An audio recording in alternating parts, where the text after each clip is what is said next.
Hello and welcome back. This is the second edition of the Global Leadership Lab webinar series for the month of December. This is Yunus again, your training manager. And this webinar is focusing on the role of advocacy in international development. Our presenter is Rehema Namukose, and Rehema is a communications and PR professional from Uganda and a Class 14 Atlas Score Fellow serving at Women Deliver in New York City since January 2014. She has more than 4 years of experience implementing communication strategies for the nonprofit sector and carrying out awareness creation and national campaigns in Uganda. She's the founding team member and leader of Youth Mentorship Initiative, a youth-led nonprofit providing Uganda's youth with a platform to gain life skills and opportunities that enable them to achieve their dreams. She has volunteered as a peer educator around sexual and reproductive health and is very passionate about advocacy for social change to empower young people, especially girls. She's a nature lover and conservation enthusiast. Thank you, Rehema, for joining us today on the underscore community. I welcome you, and we're grateful that you're willing to take your time and expertise with us today. Before I hand it over to you, just a quick sort of FYI, please be sure to fill out the feedback forms. They will be emailed to you once the webinar is over. And for all questions, please click on the Q&A tab during the presentation so that Rehema can see you. And Rehema, look to your left for the Q&A tab. Just click on it so that you can see all the questions that are posted live to you. And with that, I hand over the presentation to Rehema. Hi everyone, like Yuna said, at today's webinar we are going to look at the role of advocacy, international development, and just a little overview of my presentation. I'll look at the meaning of advocacy, the process, techniques, and I'll majorly focus on Women Deliver because Women Deliver is a great example of an advocacy organization, the work we do, and its impact on international development. I might be a little fast because of time, so if you have any issues, you might want to just write them down, and I can come back to them at the end of the presentation. So first and foremost, what is advocacy? When you hear the word advocacy, what comes to mind? What I think advocacy is I think it's supporting a cause and trying to get others to support it as well. You can speak up, draw attention, and also demand for action for whatever issue you're trying to put across, and direct decision makers to take action as well. So in general, I would say advocacy activities and strategies taken to build and galvanize political will and financial commitment and public support with the intention of influencing decision makers and action to improve the political, economic, and social systems within an institution.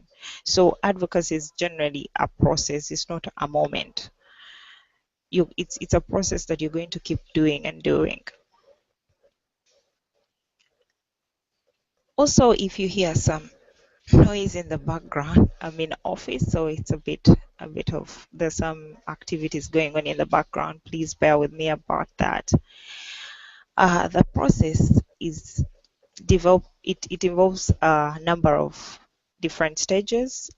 You develop an issue, you set goals, you identify an audience, and here when I go through these, I say set a goal, I mean smart goals, goals that are smart, simple, measurable, time bound. If you are going to identify your audience, you have to study what is the audience, where do they live. If you are working with communities at the grassroots, you need to identify their languages, their behaviors, and all issues that relate with them so that you can connect with them in the messages you're going to put across. You build support through alliances and partnerships. You develop a message. A message is very important because the message can either be understood or misunderstood. So you might want to pay very good amount of time on developing your messages and identify the different channels of communication. You raise funds, and develop an implementation plan that you will follow while implementing that advocacy campaign.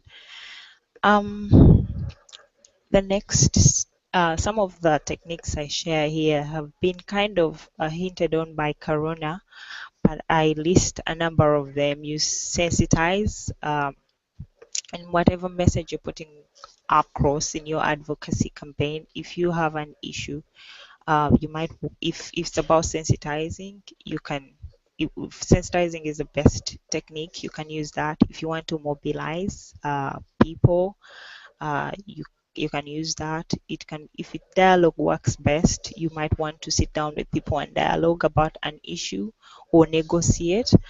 If it's about lobbying others and lobbying for support, or petitioning or pressuring or informing people.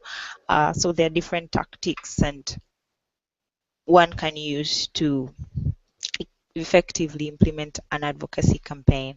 And so here in this table, I show you how what works for what audience or stakeholder. With sensitization and mobilization, it works best with beneficiaries, the people who are going to get to gain from this campaign, and partners, because partners are people you work closely with, so they want to understand. You want to sensitize them and mobilize them because they have to first get to know what the issues are, then you can mobilize their support.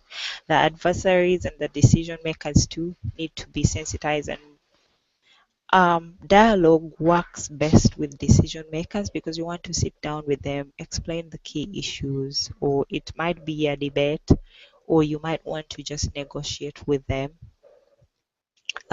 Lobbying works best with decision makers, and petitioning.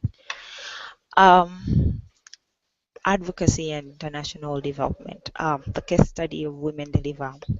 Women Deliver is a very perfect example of an advocacy organization.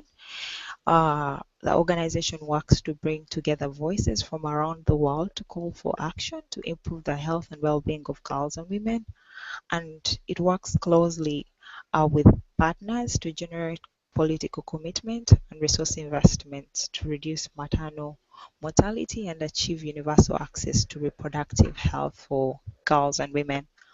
And so the organization has a very clear message, a clear and a concise message that says invest in women and girls.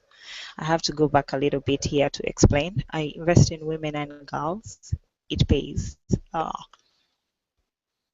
With this message, we can explain that when you invest in a girl or a woman, you're driving economic development of a community, because a quarter of the world's GDP is unpaid labor that women actually work on. When 10% more girls go to school, a country's GDP will increase on an average of 3%. And women drive economic development, operating the majority of small businesses and farms in developing countries.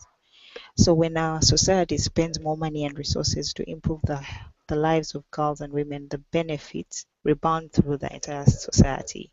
So with these messages, like I said earlier, the messages you're going to put across matter a lot in your advocacy campaign. With these messages, Women Deliver has been able to clearly promote its causes to its stakeholders.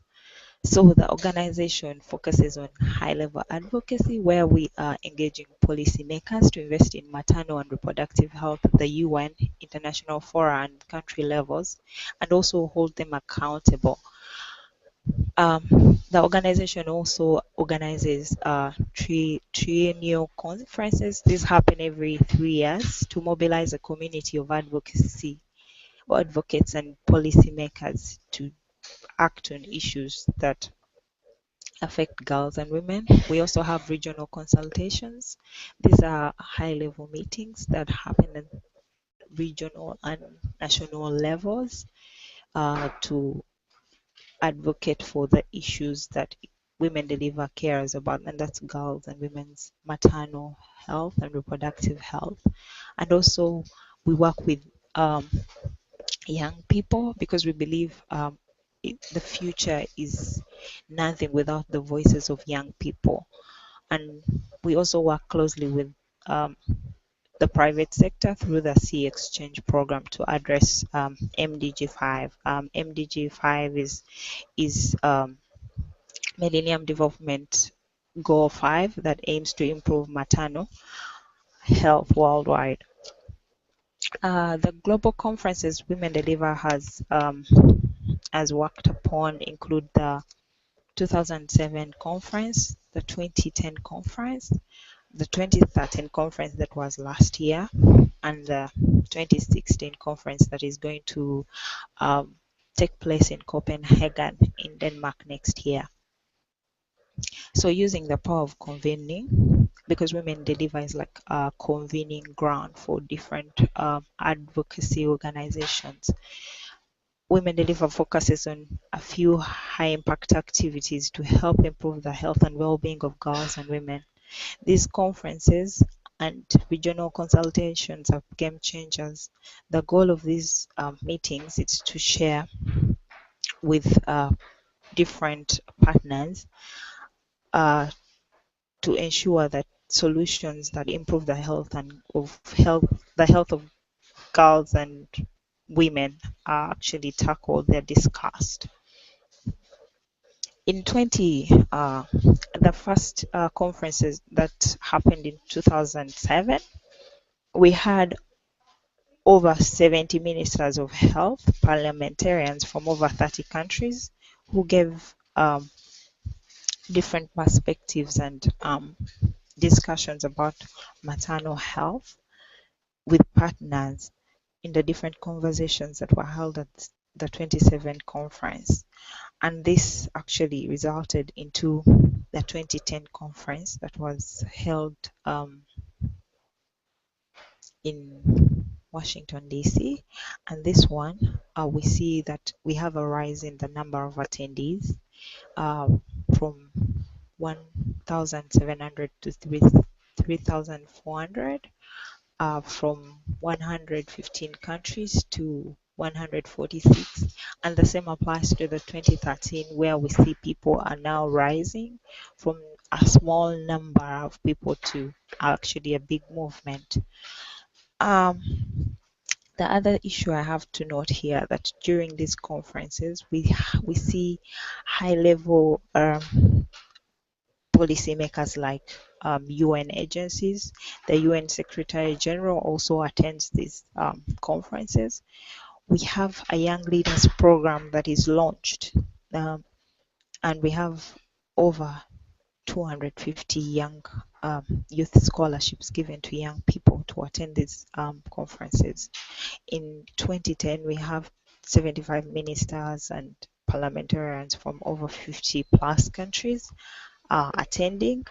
As advocates, we believe that the focus for these conferences is not just a ground for conversation. Now we are looking at how we can come up with solutions to tackle girls' and women's health, rights, and well-being issues to improve their well-being in different societies, even to the grassroots levels. So in these conferences, we've launched programs like the Young Leaders Program. We've also had other issues. For example, in the 2013 conference, one of the greatest gatherings of policymakers, advocates, researchers, and experts, we see that we have media from all over the globe, and we have partnerships formed between our different across different platforms. We have people from the grassroots levels coming. We have over 40% of all participants are male, and this shows that actually this is not just a women's issue, but the conversations that are happening are attracting interest from different groups of people.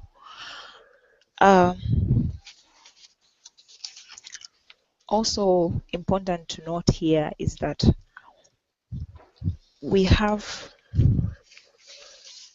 governments like the Australian government, Canadian, Denmark, Finland, Malaysian, and the Netherlands actually picking interest in these issues.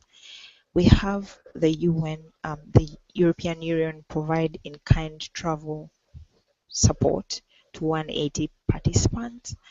This these kinds of actions show that leaders are not just actually supporting these causes per se, but they are caring more and paying attention to the issues that are being raised in these conferences. We have 4 UN institutions support the conference. This is for the 2013 conference. We have 4 foundations come on board. We have partnerships, alliances for maternal, newborn, and child health, and we also have the Gavi Alliance being formed. We have 8 corporations and 30 NGOs, foundations, all sponsoring the event. And this actually shows a rise in the an improvement in the advocacy efforts from the previous conferences.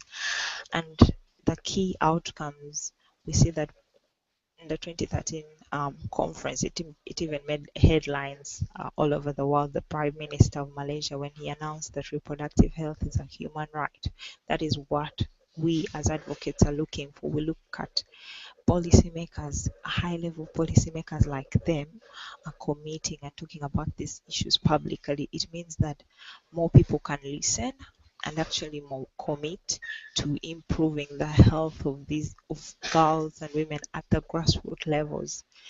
We see that health and finance ministers are attending these forums, and they actually they at the 2013 conference they released a call to action. We have more than 60 parliamentarians discussing sexual and reproductive health for an issue like that is very sensitive in different countries. This is like progress. We have 59 agencies, countries, NGOs, and corporations supporting the event. Actually, the World Bank produced a background paper making the case for investing in reproductive health. We have country caucuses convened with civil societies and government officials to produce a specific country level plan of action. So at the end of it all, we see that every sector wants to take part and play their role in making sure that we make progress in improving not only maternal health, which was the first focus for the conference, but a broader perspective of investing in other issues that affect the girls and women's health, rights, and well-being. Also, the other thing I wanted to note that is that Women Deliver has other thematic meetings besides the conferences. For example, we have the upcoming thematic meetings on cancer, cervical cancer, nutrition, girls. There's the the conference that is going to happen in Canada will be focusing on girls' health through sports. And these meetings actually show that we are broadening the scope from not just Millennium Development Goal 5, but to other issues that affect girls and women. Some of the key platforms Women Deliver uses to reach out to its audiences is, for example, the private sector. Like I mentioned, we work with the private sector through the Sea Exchange program that brings cooperative representatives together with to discuss the latest needs and innovations in maternal and reproductive health. So Women Deliver plays a convening role here to ensure that they have the opportunity to talk to some of the key issues, the key thinkers, and also discuss key issues in the maternal and reproductive health community. These meetings allow members to not only interact in an informal environment to analyze the issues, but also commit to investing more in these issues. So through these private sector meetings, we've seen that private corporate organizations have come up to support through our Young Leaders program to support on-ground projects young people are implementing at the grassroots. And this shows that more people or more sectors are paying attention to reproductive health, sexual and reproductive health of girls and women, maternal health. Some actually interested in economic development, but it doesn't limit women deliver, because we've realized that as a as conveners, we are not going to just focus on the issues we initially planned on, but we are widening the scope. We also see that platforms like the youth advocates good ground through the Young Leaders program that was launched in 2010. We've seen that young people are good agents of change. They are good ambassadors for the issues we care about. We've used the platform to actually um, suggest to the private sector, and I've actually not just suggesting, but we suggested, and actually the private sector acted um, to award. We had 10 seed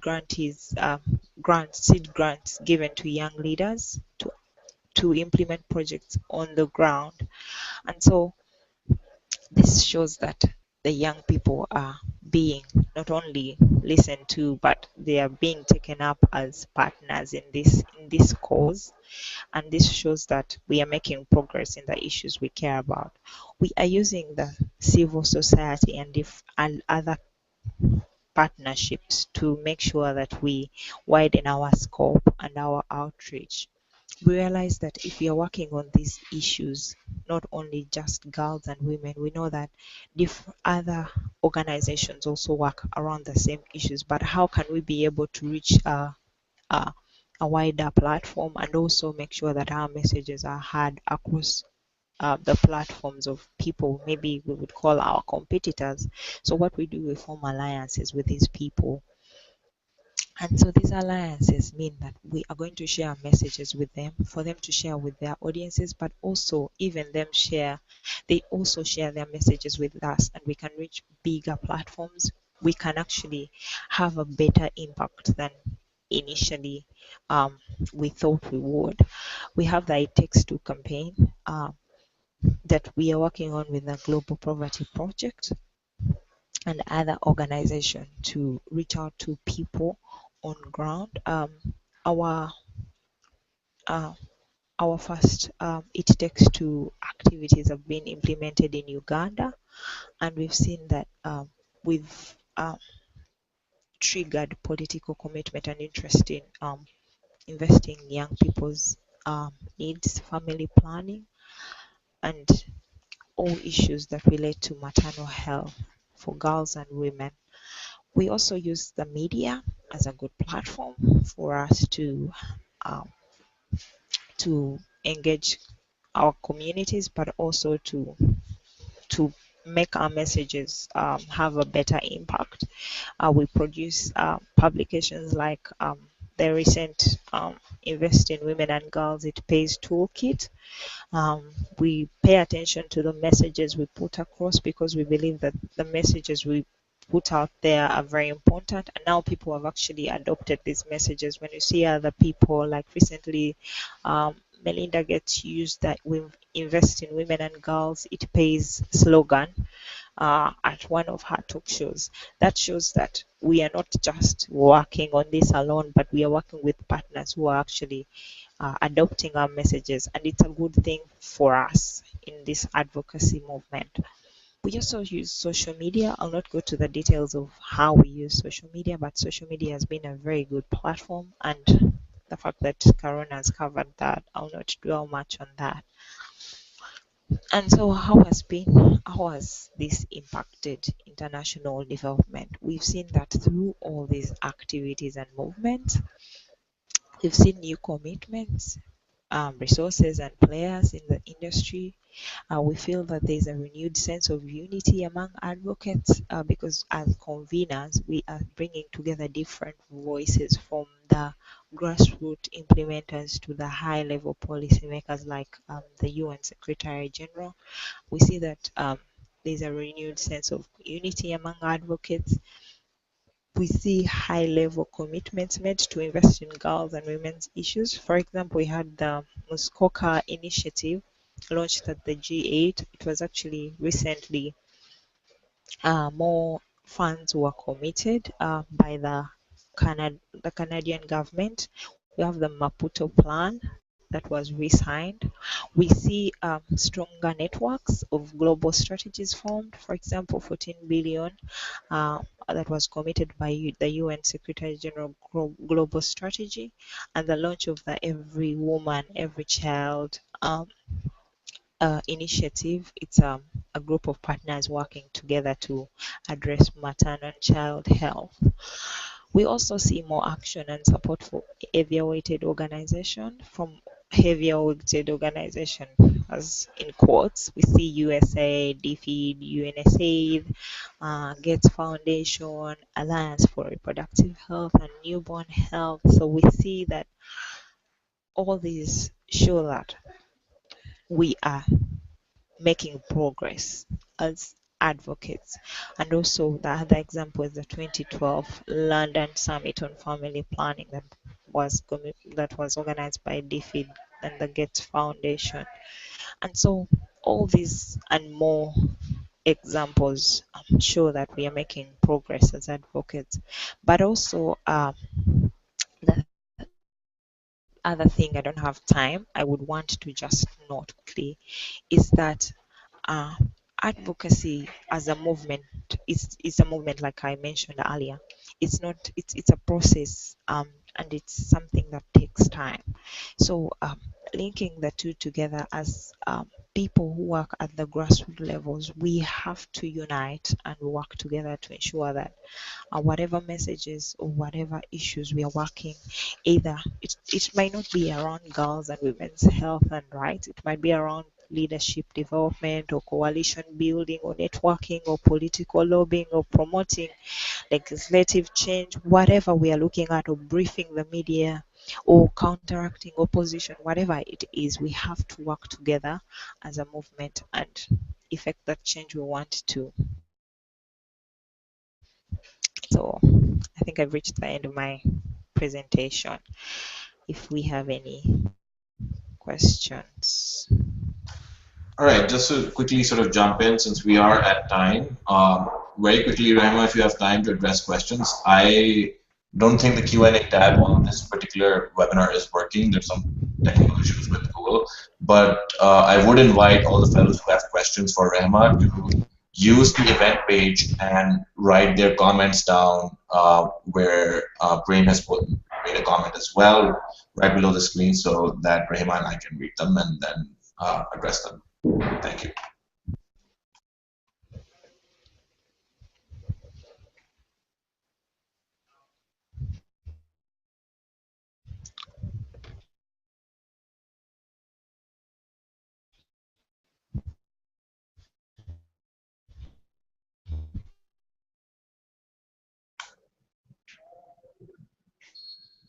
Yeah, I don't think we have any questions coming in. So since we are at time and people need to sort of return to work, I'm gonna head towards like winding up. And if you do have questions for Rehema, I invite you to email her so that she can sort of respond to those, or just make sure that you write them on the Hangout link so that everybody else can view them too. All right, that's all that we have for now. Thank you so much, Rehema, for tuning in with us and sharing your knowledge with the community. And I also want to thank the fellows who signed in. And just a quick FYI, all feedback forms and the slide decks will be emailed to you after both the webinars are screened. So just as a future reference, so there's no confusion with regards to that. And then this is also the last webinar for the year 2014. We're very excited to see what 2015 presentations have. come up. And okay, wait, the question just came in before we do end. Rehema, do you have time to address one question?